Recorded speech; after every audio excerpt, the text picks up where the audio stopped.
शिव के परम धाम तथा तीर्थों में सर्वश्रेष्ठ तीर्थ कैलाश मानसरोवर यात्रा की उत्कंठा देश के लाखों भक्तों को होती है, लेकिन शिव की कृपा जिस पर बरसती है उसी भाग्यशाली भक्त को इस यात्रा का फल प्राप्त होता है।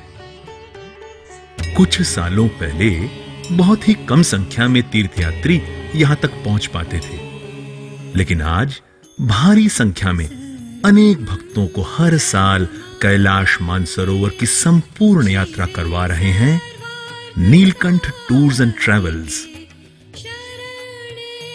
सामान्यतः मई से सितंबर तक का समय इस यात्रा के लिए अनुकूल रहता है।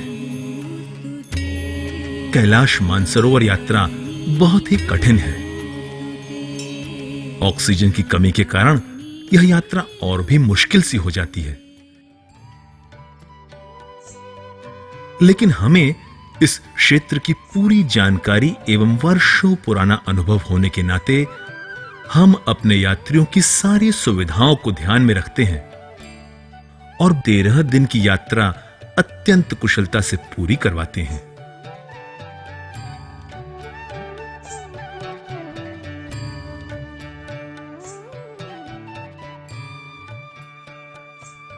श्रद्धालु भक्तों का यह संघ उत्तर में कैलाश मानसरोवर की तीर्थ यात्रा के लिए श्रद्धापूर्ण भावना के साथ आज प्रस्थान कर रहा है।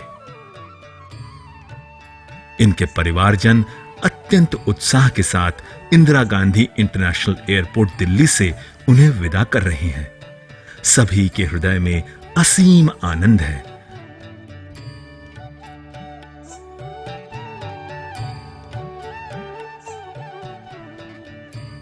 शिव कृपा से आज इनकी यात्रा का शुभ आरंभ हो रहा है।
काठमांडू त्रिभुवन अंतर्राष्ट्रीय एयरपोर्ट नेपाल का सबसे बड़ा और एकमात्र इंटरनेशनल एयरपोर्ट है।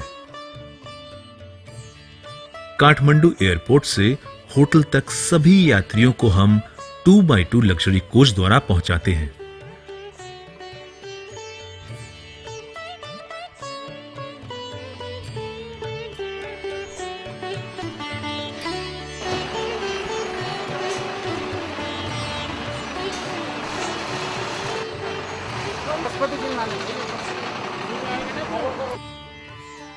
काठमांडू शहर की कलात्मक विशेषताओं को निहारते हुए सभी हर्ष उल्लास का अनुभव करते हैं।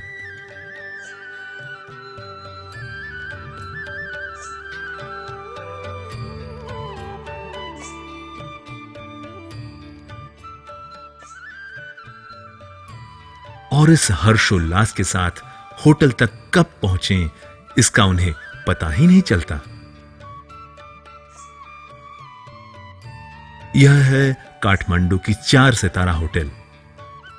इन यात्रियों को यहां ट्विन शेयरिंग कमरे दिए जाएंगे, यानी कि एक कमरे में 2 यात्री ठहरेंगे। सभी यात्री अपने अपने कमरे में पहुंचने के बाद अपनी थकान उतारने के लिए आराम करते हैं और अगली सूचना का इंतजार करते हैं।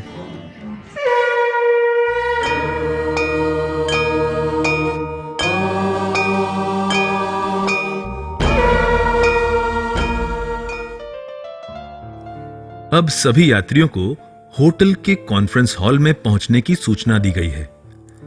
सूचना मिलते ही सभी यात्री कॉन्फ्रेंस हॉल में आकर अपना स्थान ले रहे हैं। पहली यात्रा 2005 में हमने करी थी और नीलकंठ टूर्स अहमदाबाद केतन भाई ने और विनू भाई पटेल, इनके पिताजी दोनों साथ में थे, उन्होंने कंडक्ट करी थी। यहां सभी यात्रियों को कैलाश मानसरोवर यात्रा के बारे में संपूर्ण जानकारी देने का आयोजन किया गया है। नीलकंठ टूर्स एंड ट्रैवल्स के आयोजकों ने बहुत ही महत्वपूर्ण जानकारी देने के लिए इस कार्यक्रम का आयोजन किया है। यात्रियों को यह बताया गया है कि यात्रा का प्रारंभ करने से पूर्व उन्हें किस प्रकार की सावधानियां बरतनी है। अधिक ऊंचाई पर पहुंचने पर हमारी शारीरिक कसौटी का प्रारंभ शुरू हो जाता है। अधिक ऊंचाई पर पहुंचने पर ऑक्सीजन की कमी के कारण वहां की परिस्थिति के अनुकूलन होने के लिए काठमांडू से ही सारी तैयारियां करना जरूरी है। यात्रियों को डायमॉक्स टैबलेट दी जाती है, जो दोपहर के खाने के बाद 3 दिनों तक लेना जरूरी है। दैनिक 2.5 लीटर पानी पीना जरूरी है। हर एक यात्री को अपने पास प्राथमिक उपचार पेटी रखना जरूरी है। इसके अतिरिक्त ऑर्गेनाइजर द्वारा मेडिकल किट, ऑक्सीजन सिलेंडर और लाइफ सेवर चेंबर भी दिया जाता है, जो कि साथ ले जाना बहुत जरूरी है। इसके उपरांत सभी यात्रियों को व्यक्तिगत रूप से डफल बैग और डाउन जैकेट भी दिया जाता है। डफल बैग में यात्री अपना आवश्यक सामान रखते हैं। इसके अतिरिक्त मनी ट्रांसफर के लिए संपूर्ण जानकारी दी जाती है। यात्रा का प्रारंभ होने से पूर्व चीनी मुद्रा, युआन, भारतीय रुपए देकर विनिमय करना जरूरी है, क्योंकि जहां से भारतीय सीमा समाप्त होती है वहीं से चीनी मुद्रा का चलन शुरू होता है। अब यहां सभी यात्रियों के वीजा और पासपोर्ट की जांच करके उसका नंबरिंग होता है, अर्थात सभी को अपना अपना वीजा नंबर दिया जाता है। वीजा पर जो नंबर दिया जाता है उसे पासपोर्ट पर भी अंकित कर दिया जाता है। बॉर्डर पर यात्रियों को इस बात का ध्यान रखना जरूरी है कि वहां जब पासपोर्ट की जांच पड़ताल होती है तब वीजा के नंबर के अनुसार ही कतार में खड़े रहना होता है। अगले दिन के सुबह का कार्यक्रम सभी यात्रियों को बताया जाता है और सभी यात्री आने वाले कल की सुबह का इंतजार करते हुए अपना समय काठमांडू की धरती पर व्यतीत कर रहे हैं।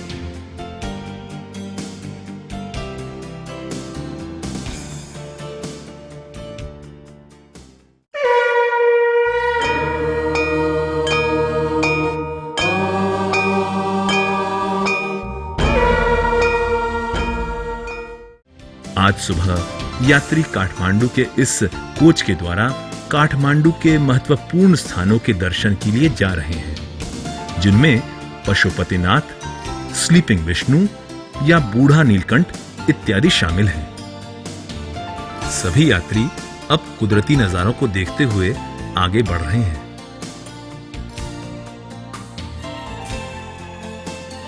यह है पशुपतिनाथ केदारेश्वर।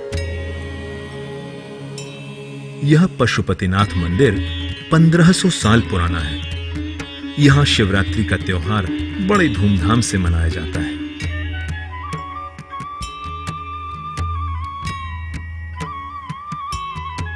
मंदिर के आसपास कई बड़े बाजार भी हैं। यह पैगोडा स्थापत्य शैली का मंदिर है।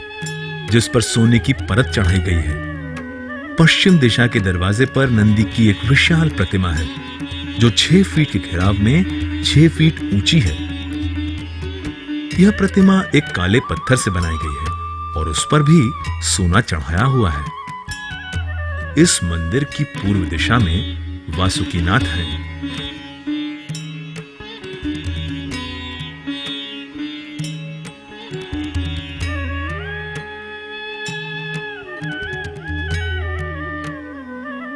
और ये स्लीपिंग विष्णु, बूढ़ा नीलकंठ सोए हुए।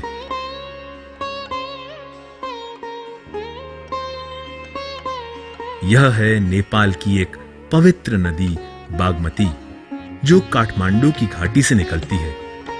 हिंदू और बौद्ध धर्म के लोग इसे बहुत ही पवित्र मानते हैं और इसके तट पर सारी धार्मिक विधियां भी करते हैं।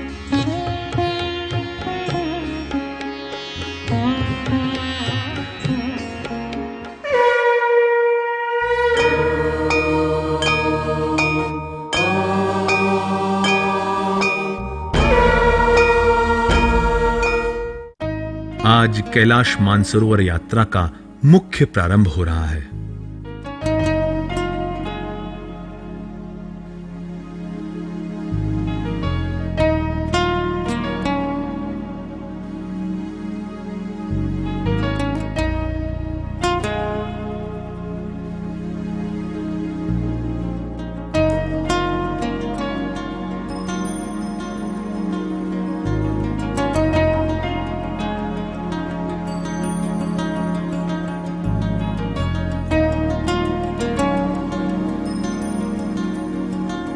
काठमांडू से हम बढ़ रहे हैं कोदारी की ओर।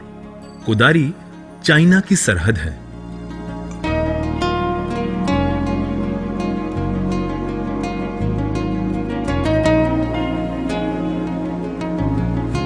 कोदारी पहुंचने पर हमें रास्ते में तिब्बत से निकलती 2 नदियां सुनकोशी और बोटेकोशी देखने को मिलती हैं।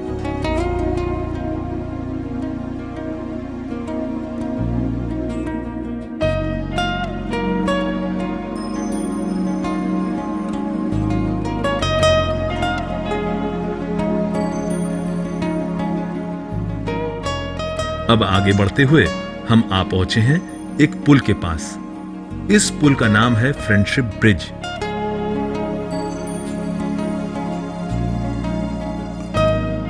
इसे यहां के स्थानीय लोग मितेरी पुल के नाम से भी जानते हैं। यह एक नेपाली शब्द है। और ये जो आप दृश्य देख रहे हैं वह है झागमू यानी चाइना सरहद। अब यहां से सभी यात्रियों को बस का सफर छोड़कर करीब 1.5 किलोमीटर चलना होगा। भाई वैसे भी जब आप यात्रा पर निकलते हैं तो इस तरह थोड़ा थोड़ा बदलाव सबको अच्छा लगता है, लेकिन यहां तो यह जरूरी भी है क्योंकि अब आगे की यात्रा बस से मुमकिन नहीं है। इसलिए बॉर्डर क्रॉस करके यात्रियों को चलकर जाना होगा। मगर इन्हें अपने साथ लाए हुए 13 दिनों के सामान को उठाकर नहीं चलना है। यह सारा सामान उठाकर चल रहे हैं बॉर्डर के मजदूर। ये लोग बड़े मेहनती, परिश्रमी और विश्वसनीय होते हैं। बॉर्डर क्रॉस करने के बाद हम सभी यात्री यहां पहुंचे तो यहां इनका इंतजार कर रही थी अति आधुनिक टोयोटा लैंड क्रूजर कार। सभी यात्री इस कार में अब आगे की यात्रा करेंगे। प्रति कार में 4 यात्री रहेंगे। उनके साथ यहां के अनुभवी और मृदुभाषी ड्राइवर होंगे जो बहुत ही सावधानी से गंतव्य स्थानों तक पहुंचाते हैं। सभी यात्रियों का सामान सुव्यवस्थित ढंग से एक ट्रक में ले जाया जाता है। कार में बैठे यात्रियों को इस बात का खास ध्यान रखना जरूरी है कि वे जिस कार में यात्रा के शुरू होने पर बैठे हैं, यात्रा पूर्ण होने तक उसी कार में बैठे रहना है। अब यात्रियों का संघ कार में सवार होकर आगे बढ़ रहा है। इस पर्वतीय इलाके में कार में सफर करना एक अद्भुत अनुभव है और रोमांच भी। इस रोमांच की अनुभूति के साथ अब हम आ पहुंचे हैं झागमू। झागमू जो चाइना सरहद है।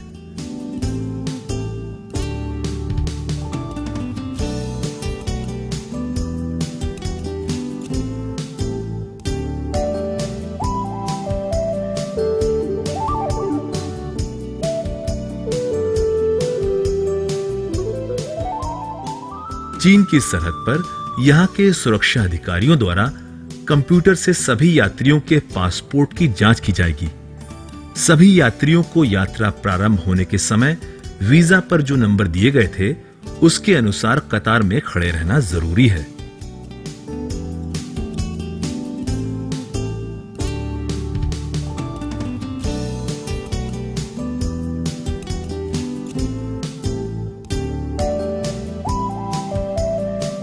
अब यहां हम यात्रियों को 1 से 1.5 घंटे का विराम देंगे।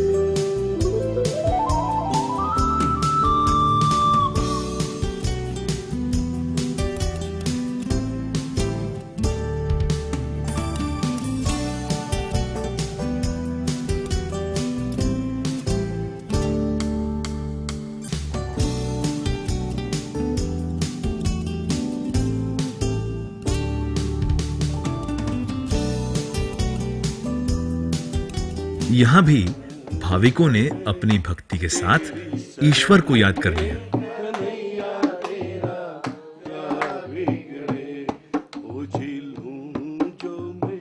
क्या तुझे भाए क्या ना भाए, क्या तुझे भाए क्या ना भाए, तेरे सिवाय से कौन बताए, तेरे सिवाय से कौन बताए।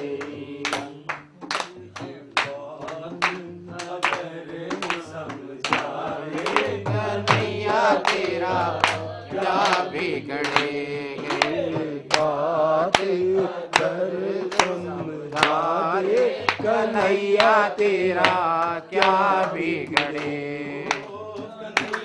तेरा क्या बिगड़े, ओ कन्हैया तेरा क्या बिगड़े, बड़ा रहने दे अपनी शरण में, कन्हैया तेरा क्या बिगड़े। अब हम झागमू से आगे बढ़ेंगे और पहुंचेंगे न्यालम, जो 3740 मीटर की ऊंचाई पर है।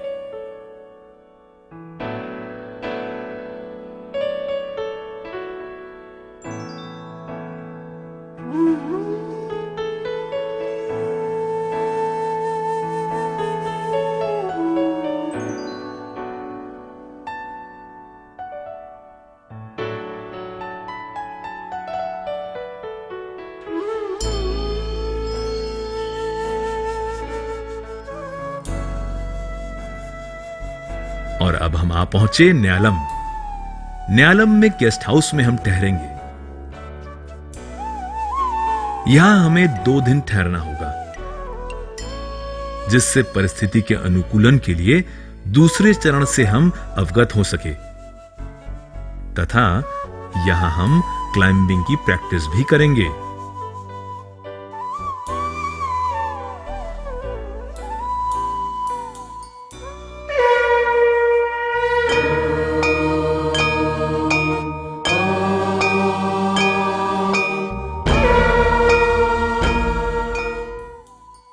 अब सभी यात्रियों को लेकर हम पहुंच रहे हैं सागा की ओर। सागा 4200 मीटर की ऊंचाई पर है और वहां तक पहुंचने में 7 घंटे की यात्रा करनी होगी। सागा चाइनीज आर्मी का मुख्य केंद्र है। इसे आर्मी हेडक्वार्टर भी कहते हैं।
यह है लालुंगला पास। हम 20 से 25 किलोमीटर का सफर करके यहां पहुंचे हैं। यहां का प्राकृतिक सौंदर्य अद्भुत है।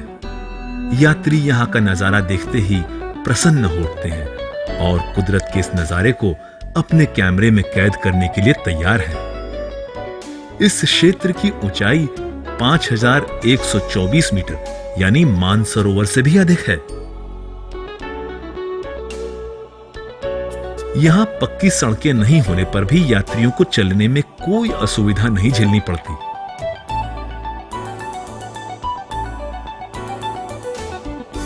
अब सभी यात्री अपनी अपनी कार में स्थान ले रहे हैं और आगे बढ़ चले हैं शिशुपांग की ओर।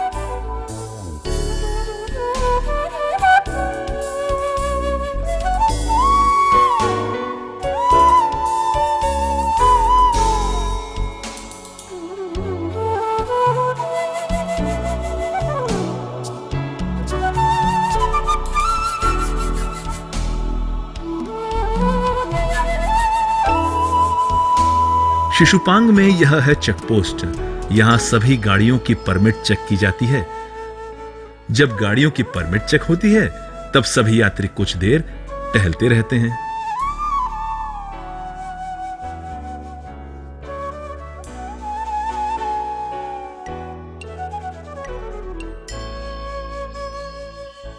परमिट चेक होने के बाद फिर चल पड़ी है सभी गाड़ियां आगे की ओर।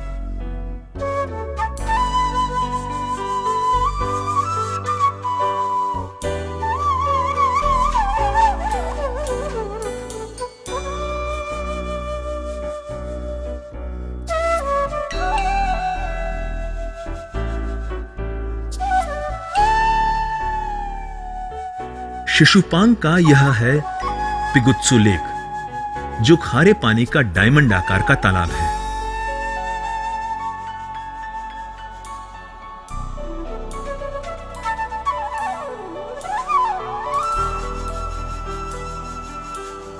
यहां सभी यात्री भोजन करेंगे और फिर बढ़ेंगे आगे की ओर।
मध्याह्न भोजन के बाद अब यात्रा फिर शुरू हुई है और बढ़ रहे हैं सागा की ओर। यह है ब्रह्मपुत्र नदी।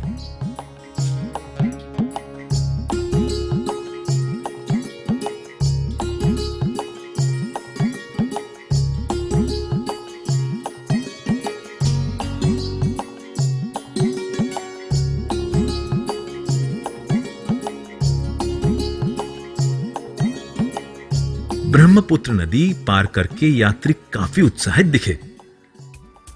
अरे इतनी ऊंचाई पर भी जनजीवन कितना सामान्य है। यहां का लोक जीवन निहारते हुए हम अब पहुंचे हैं यहां के एक गेस्ट हाउस में। यहां हम आज रात रुकने वाले हैं।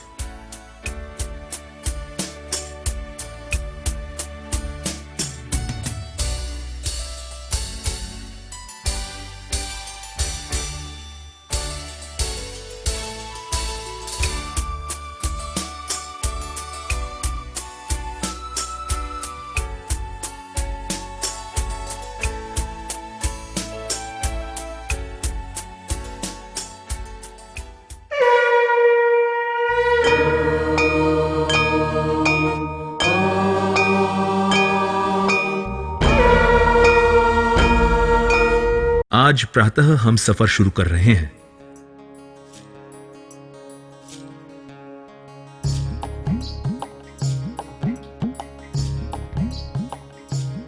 और सागा से बढ़ रहे हैं पर्यांग की ओर।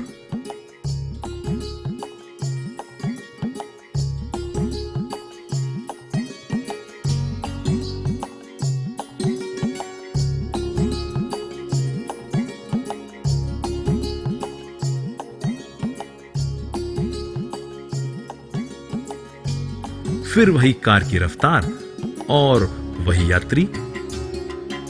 अब यात्रियों का यह कारवां भक्तिमय होकर निकल पड़ा है आगे की ओर।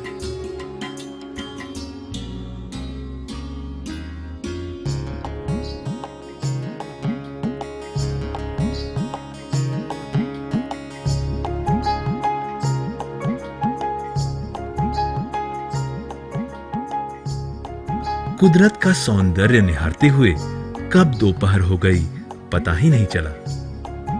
चलो अब यहीं खुले आसमान के नीचे दोपहर का भोजन लिया जाए।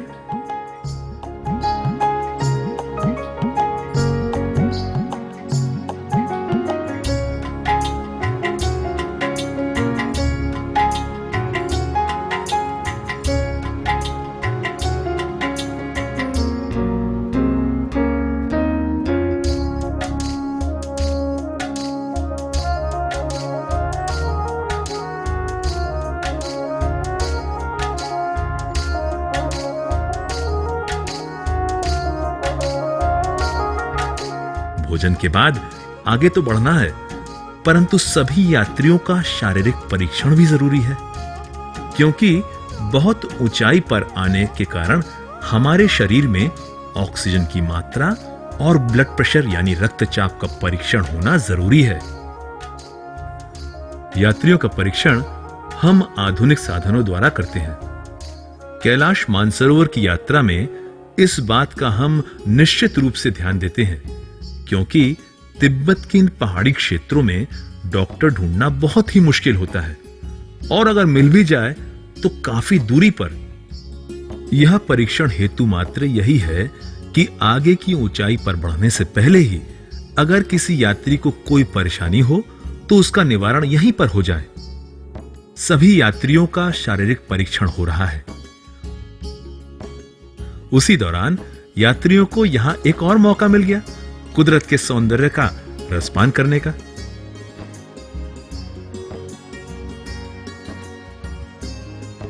यात्रियों का शारीरिक परीक्षण होने के बाद अब कारवां फिर आगे बढ़ रहा है।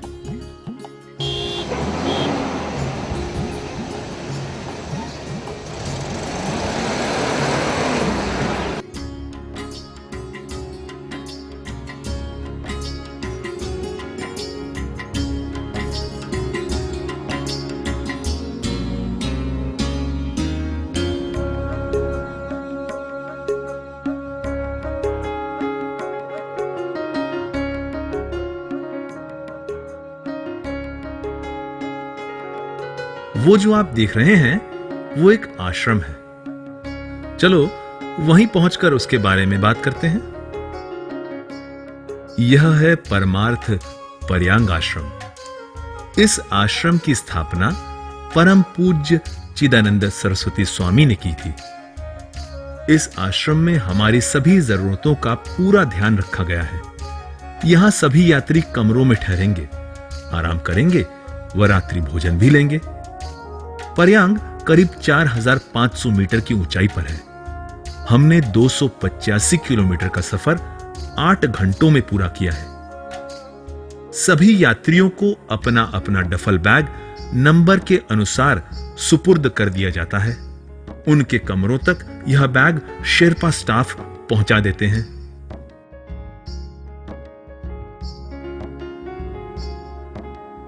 यहां भी भाविकों ने अपनी भक्ति के साथ ईश्वर को याद कर लिया।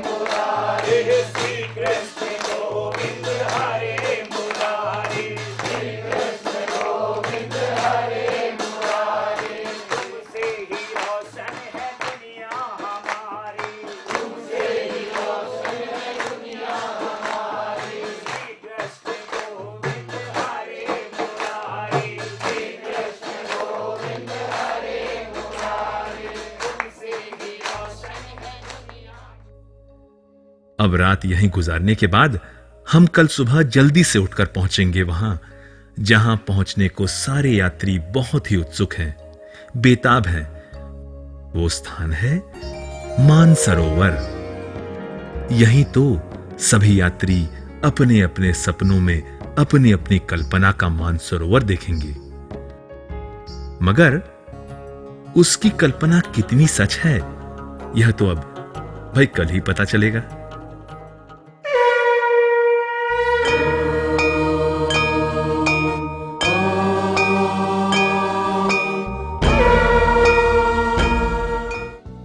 प्रातः जल्दी से उठकर सब तैयार हो गए हैं और अपनी अपनी कार में सवार हो गए हैं।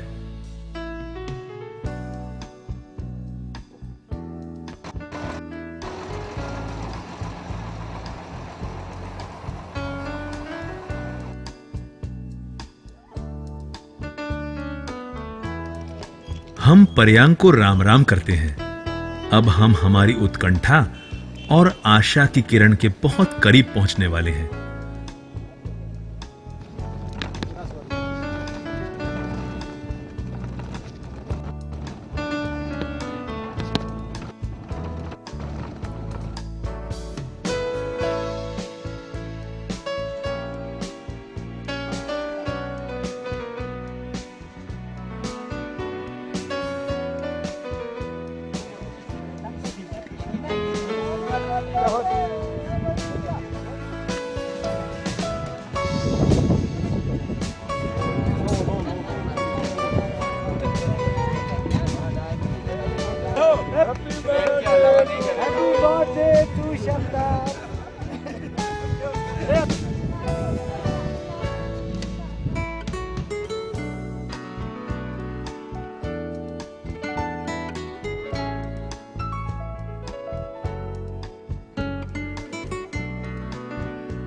कुदरती सौंदर्य का नजारा देखते हुए हम अब आ पहुंचे हैं हॉर्चू। हॉर्चू वह स्थान है जहां से कैलाश मानसरोवर और गुरला मांधाता पर्वत के सर्वप्रथम दर्शन होते हैं। दूर से दर्शन करते हुए हर हर महादेव के नारे लगाते हुए सभी यात्री यहां भाव विभोर होकर दर्शन करते हैं और साष्टांग प्रणाम करते हैं।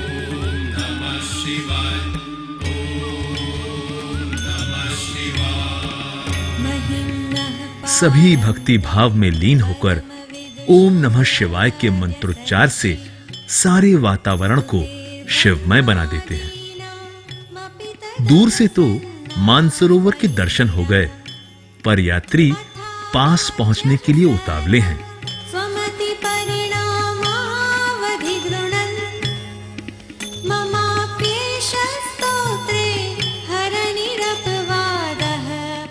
अब सभी एक किनारे पर ठहरेंगे। सभी को आज की रात यहां टेंट में गुजारनी है। अब हम आ पहुंचे हैं मानसरोवर के सानिध्य में। मानसरोवर 4500 मीटर की ऊंचाई पर है। हमने 298 किलोमीटर का अंतर 9 घंटों में पूरा किया है।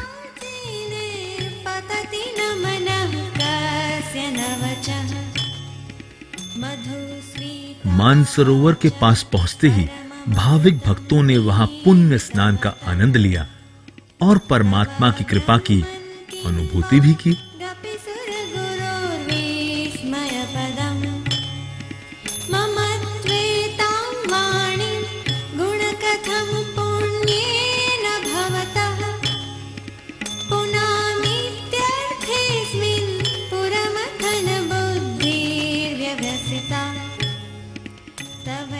मानसरोवर 4500 मीटर की ऊंचाई पर है और कैलाश पर्वत की पूर्व दिशा में है।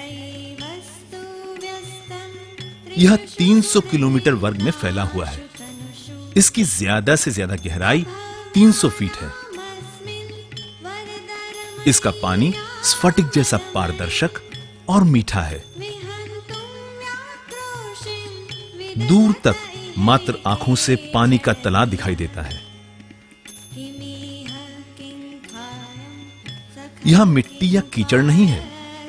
सरोवर के तल में रंग बिरंगे विविध आकार के सुंदर पत्थर हैं। ऊपर स्वच्छ आकाश और सामने कैलाश पर्वत की वजह से मानो सरोवर अपना रंग क्षण क्षण में बदलता हो, ऐसा आभास होता है। कुछ बौद्ध एवं पाली ग्रंथों में मानसरोवर अनोपता या अनवतप्ता नाम से वर्णित है। इसका अर्थ है बिन नाव वाली झील और बिना कष्ट वाली। यह धरती का सच्चा स्वर्ग माना जाता है। कहा जाता है कि ब्रह्मा जी के मानस से उत्पन्न हुआ मानसरोवर है। मानसरोवर हिमालय क्षेत्र में आया हुआ एक पवित्र सरोवर है। पुराणों में इसका विस्तृत वर्णन मिलता है। पूर्व काल में मानस सरोवर क्षेत्र किन्नरों का आवास स्थान माना जाता था। यह पवित्र तीर्थ है और यहां कुमुरा नामक सती की मूर्ति स्थापित है। 51 शक्तिपीठों में इसकी गणना होती है। यहां पर सती की दाहिनी हथेली गिरी थी। ब्रह्मा ने अपनी इच्छा मात्र से इस सरोवर का निर्माण किया था।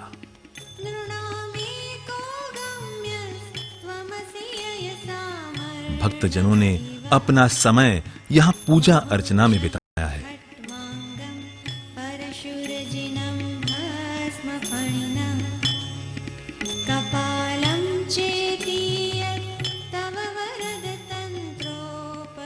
यहां रात्रि का दृश्य बहुत ही मनोहर दिखाई पड़ता है। दीपकों की रोशनी से सारा वातावरण बहुत ही सुंदर दिखाई देता है। ऐसा लगता है जैसे आसमान से सब सितारे धरती पर उतर आए हैं।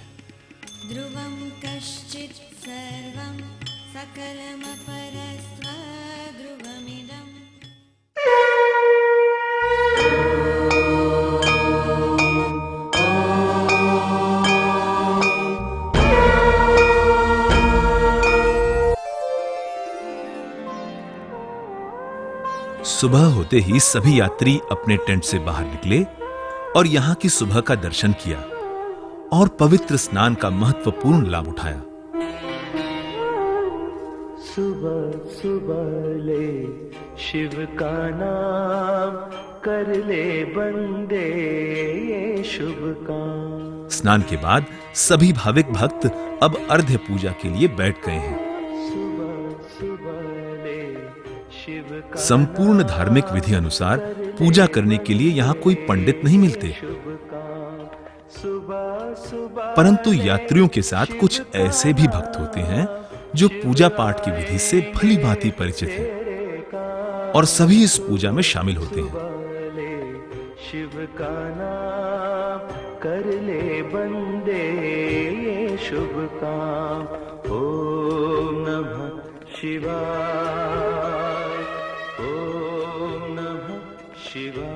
इसके बाद सभी यात्री भोजन करके गाड़ी में अपना सफर शुरू करते हैं।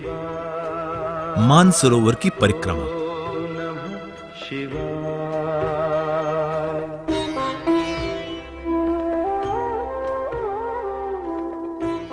परिक्रमा के दौरान यात्रियों को ठुगु मॉनेस्ट्री के दर्शन भी होते हैं। यह साधुओं का एक पवित्र स्थान है।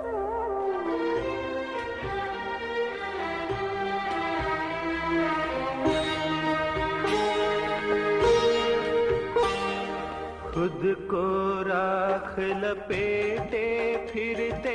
इसके बाद यात्रियों को मिलता है राक्षसताल, जो कैलाश पर्वत की पश्चिम दिशा में है। किंवदंती के अनुसार कहा जाता है कि शंकर भगवान को प्रसन्न करने के लिए रावण ने इसी स्थान पर तपस्या की थी और बाद में इस सरोवर में स्नान किया था। इसी वजह से इस सरोवर में कोई स्नान नहीं करता। नीलकंठ को कोटि प्रणाम, सुबह सुबह ले शिव का। अब हम दार्चीन में हैं। यहां हमें 2 दिन ठहरना होगा। सुबह सुबह ले शिव का नाम, कर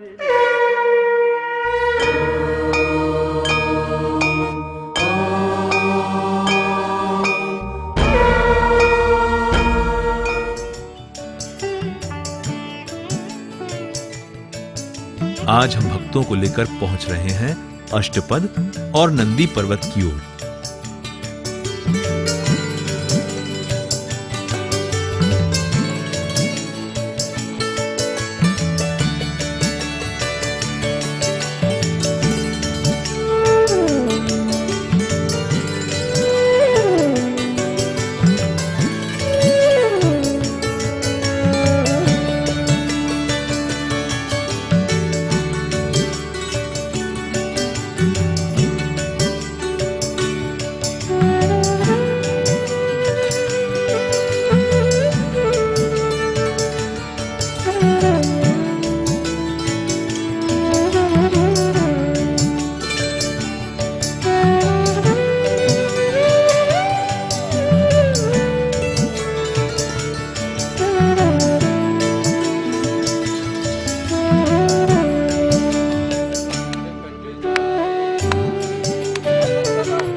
यहां से यात्रियों को अष्टपद और नंदी पर्वत के अलौकिक दर्शन होते हैं।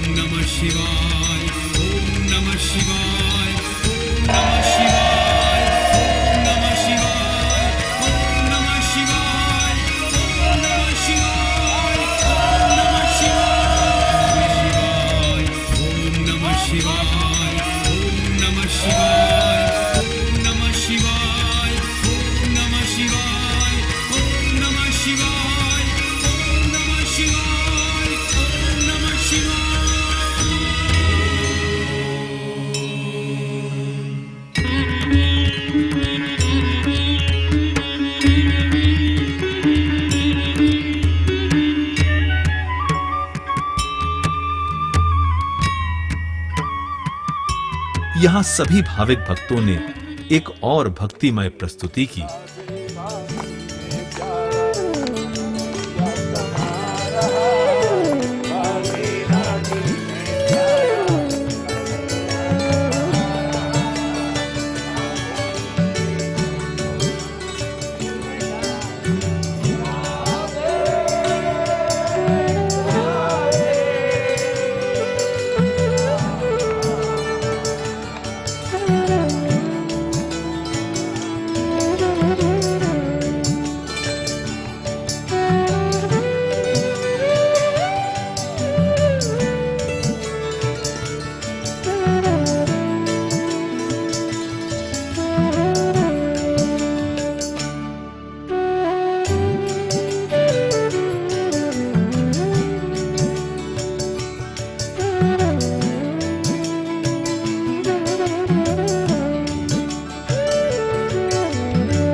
आज हम भक्तों को लेकर पहुंच रहे हैं कैलाश परिक्रमा के लिए।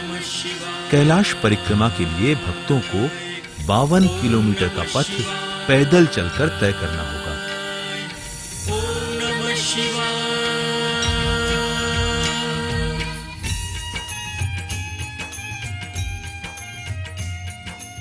मन में कैलाश परिक्रमा की पवित्र भावना के साथ सभी यात्री आ पहुंचे हैं तारबोचे। अब कठिन यात्रा तो यहीं से प्रारंभ होगी। तारबोचे से डेरापुक तक 12 किलोमीटर पैदल चलना होगा। जिन यात्रियों में चलने की क्षमता नहीं है, वह इस ध्वजा की अर्थात फ्लैग की 3 बार परिक्रमा करके भी कैलाश परिक्रमा का पुण्य प्राप्त कर सकते हैं।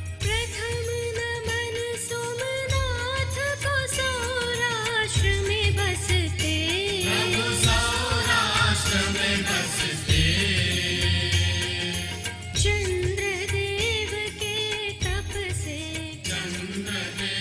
ध्वजा की परिक्रमा करने के बाद यमद्वार पहुंचे हैं और यहीं से शुरू होती है असली मायने में कैलाश की परिक्रमा।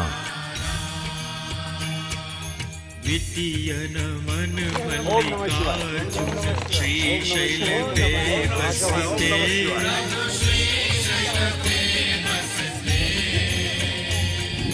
शिव शक्ति हो प्रगटे। यात्रियों की सेवा और सुविधा के लिए यहाँ याक तैनात रहते हैं। यात्रियों का सामान इसी याक पर लादकर यहाँ लाया जाता है। यहाँ याक का मालवाहक के रूप में काम लिया जाता है।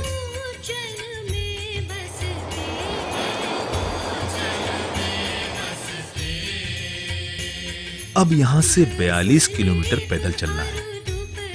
रास्ता भी काफी कठिन है।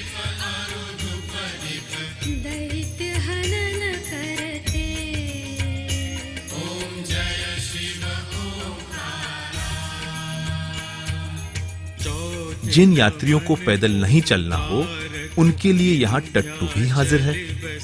कुछ बुजुर्ग लोग टट्टू पर सवार होकर आगे बढ़ रहे हैं। नदी नर्मदा तट पे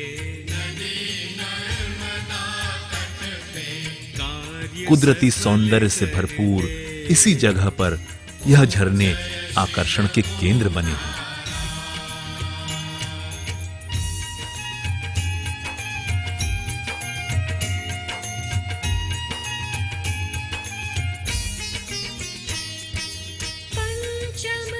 इस 3 दिवसीय परिक्रमा के पहले दिन कैलाश दर्शन होते हैं और बाकी के 2 दिन जाएंगे परिक्रमा में। देव एक महादेवा, देव एक महादेवा, दोष न चित धरते। ओम जय शिव ओंकार। षष्ठी नमो भीम शंकर डाकिन्याम क्षेत्रे।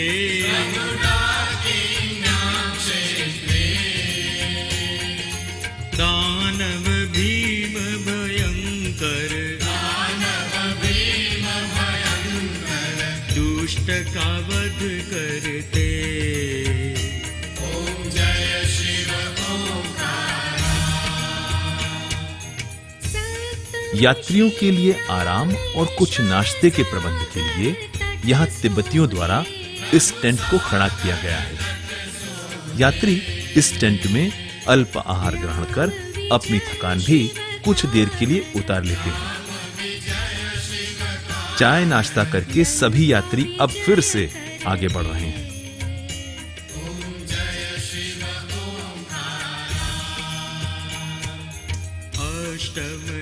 अब यह सब जा रहे हैं डेरा पुक की ओर।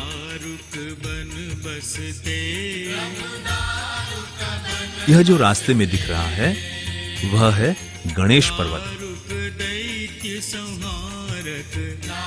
गणेश पर्वत के पावन दर्शन का लाभ लेते हुए यात्री गणेश स्तुति भी कर सकते हैं।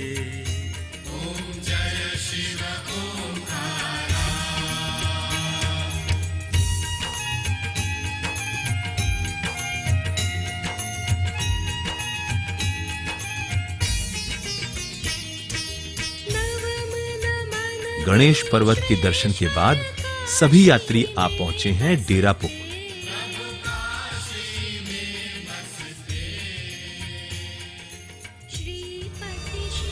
यहां से कैलाश पर्वत की नॉर्थ फेस साइड से कैलाश दर्शन होते हैं। नमः शिवाय। ओम नमः शिवाय।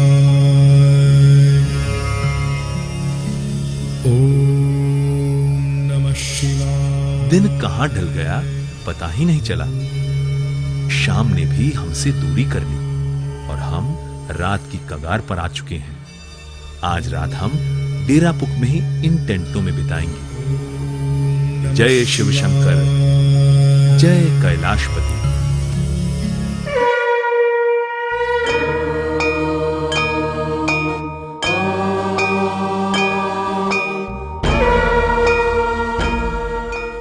सुबह होते ही सभी यात्री कैलाश परिक्रमा के लिए प्रस्थान कर रहे हैं। अब यह दिन यात्रा का और भी कठिन है।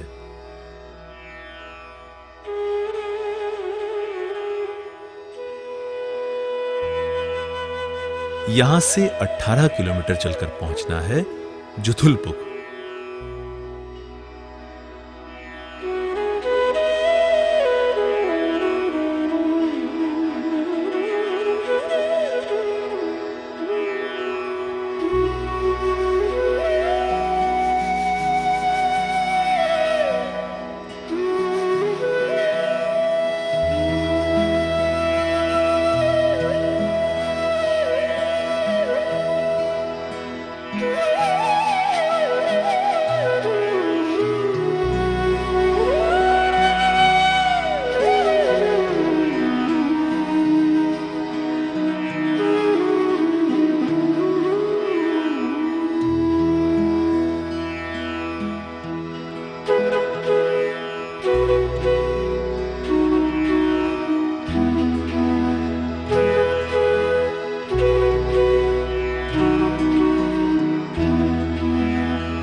डेरापुक से 7 किलोमीटर की चढ़ाई पर यात्री आ पहुंचे डोलमा पास।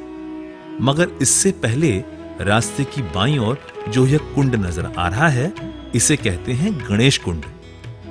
इस कुंड में कैलाश का प्रतिबिंब भी दिखता है। गणेश कुंड के दर्शन करने के बाद यात्री आ पहुंचे हैं डोलमा पास। यह स्थान 18,600 फीट की ऊंचाई पर है। यहां जो आप यह बड़ा सा पत्थर देख रहे हैं, इसे डोलमा देवी के नाम से पूजा जाता है। और जो असंख्य ध्वजाएं दिख रही हैं, यह तिब्बतियों द्वारा चढ़ाई गई मंत्र लिखी हुई कपड़ों की ध्वजाएं हैं। डोलमा देवी को 52 शक्तिपीठों में से एक माना जाता है। सती की दाहिनी जांघ यहां पर गिरी थी और यहीं पर तारा देवी का निवास स्थान है। कहते हैं समुद्र मंथन में जब शिव ने विषपान किया था, तब उन्हें काफी जलन हुई थी और उस जलन की निवृत्ति के लिए पार्वती ने उन्हें दूध पिलाया था। इस रूप को तारा कहते हैं। देवाधिदेव की जलन शांत करने वाली महामाया का यह मात्र स्वरूप है। इसलिए कहते हैं कि डोलमा पास जाए बिना यात्रा अधूरी रहती है। हमारे सभी भक्तजनों ने डोलमा के दर्शन कर लिए हैं और अब हम जाएंगे गौरी कुंड। डोलमा के पास आप जो यह कुंड देख रहे हैं, इसे गौरी कुंड के नाम से जाना जाता है। यह कुंड बहुत ही विशाल है, लेकिन पानी का अस्तित्व थोड़ी सी जगह तलघटी में है। गौरी कुंड तक पहुंचना यानी कि यात्रियों की कठिन परीक्षा। कुंड तक पहुंचने के लिए उतार सीधा है। कहीं पर पत्थरों पर चढ़कर तो कहीं पत्थरों के बीच से गुजरना पड़ता है। यहां शेरपाओं की मदद मिल सकती है।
इतनी परिक्रमा करने के बाद आज की रात जुथुलपुक में ही बिताएंगे और कल सुबह ही आगे प्रस्थान करेंगे।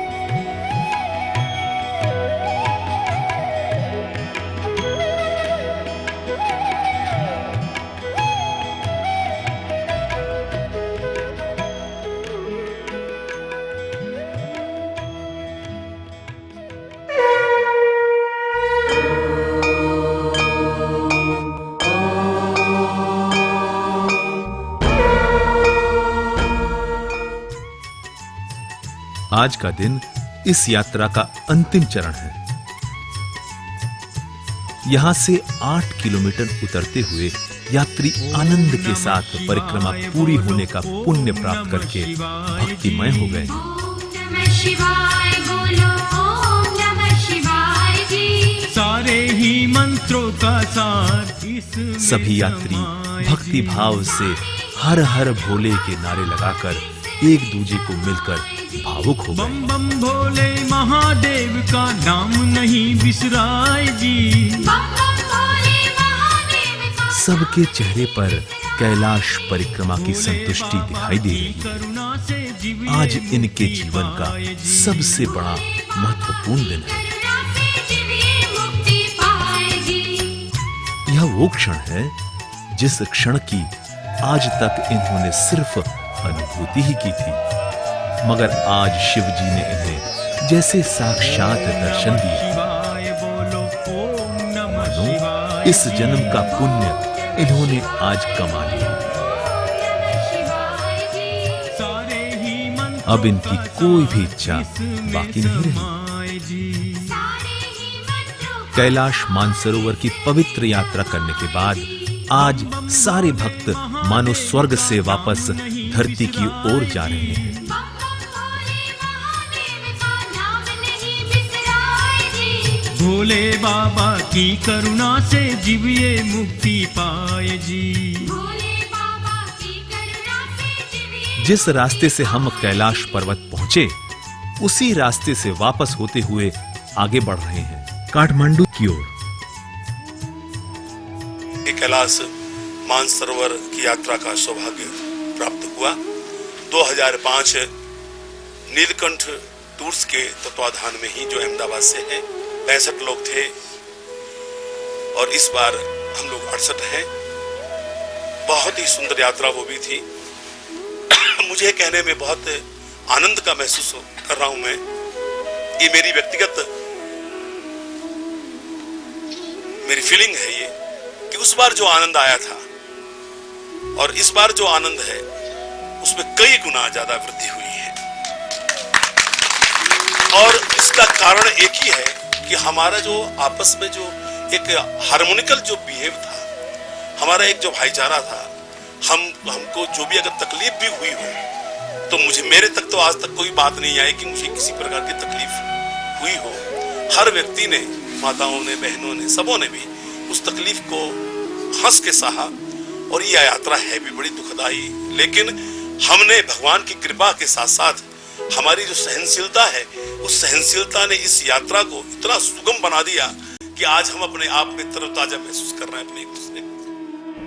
तो दरअसल मैं धन्यवाद देता हूँ नीलकंठ टूर्स एंड ट्रेवल्स वालों को, जिन्होंने अपना अनुभव के अनुसार हम लोगों को इतनी सुविधाएं प्रदान करी, जगह जगह पर इतना अच्छा गाइड दिया, इतनी अच्छी राय विचार दी। हम लोग निष्कंटक पूरी यात्रा को कंप्लीट कर करके वापस आए। कितने वर्षों से इच्छा थी इस कैलाश मानसरोवर की यात्रा करने की। आज सर्वावतारी भगवान स्वामीनारायण की कृपा से यह हमारी इच्छा पूर्ण हुई है। भगवान स्वामीनारायण जब मनुष्य रूप में विचरते थे इस पृथ्वी ऊपर, तो जहाँ जहाँ उनके चरणारविंद पड़े हैं, उस तीर्थों का तो भगवान स्वामीनारायण के आश्रितों के लिए अतिशय विशेष महत्व है। और ये मानसरोवर में भी जैसे संप्रदाय का इतिहास बताता है, भगवान स्वामीनारायण ने स्वयं आकर स्नान किया है। यात्रा में कष्ट तो होता ही है, लेकिन इस यात्रा में यहाँ पहुंचकर इस धरती पर पैर रखकर जो अनुभूति हुई है, तो यात्रा का तमाम कष्ट, उसकी स्मृति पूरी वाइप आउट हो गई है। अगर जीवन में शक्य हो और अगर अपना स्वास्थ्य साथ देता हो तो अवश्य इस भूमि पर जीवन में एक बार तो यात्रा करनी ही जरूरी है और परम कल्याणकारी है। इस टूर के जो विनू भाई हैं, तो उन्होंने जो शक्य हो अपनी सुविधा सब यात्रिकों को प्रदान की है और यात्रा में विशेष सभी को आनंद आया है। दिनेश शर्मा अपनी पत्नी श्वेता तथा सास ससुर के साथ कलकत्ता से कैलाश मानसरोवर की यात्रा पर आया था। मैं सभी बुजुर्गों, अपने पितरेश्वर जी महाराज तथा भगवान को प्रणाम करता हूँ, जिनके आशीर्वाद से यह यात्रा बड़ी सफलपूर्वक संपन्न हुई। मैंने जब यात्रा संपन्न करी, मेरी आंखों में खुशी से आंसू झलक पड़े। आई डोंट नो मैं कैसे हुआ, बट मेरी आंखों से झलक पड़े। मेरे अभी तक आत्मा में ऐसा हो रहा है कि मैं बोल नहीं पा रहा हूँ, यात्रा का वर्णन नहीं कर पा रहा हूँ मैं। ये यात्रा नहीं, ये स्वर्ग की यात्रा थी और शब्दों में वर्णन करना बहुत मुश्किल है। मैं तहे दिल से केतन और उनकी टीम का तहे दिल से इनको प्रणाम तथा थैंक्स बोलता हूँ, जिनके सहयोग की हमने यात्रा नामुमकिन थी। थैंक्स। बहुत वर्षों से मन में ये तमन्ना थी कि कैलाश मानसरोवर की यात्रा करेंगे, और जब तक भगवान का बुलावा ना आए, भगवान की कृपा ना हो, तब तक आदमी यहाँ पहुँच नहीं पाता है।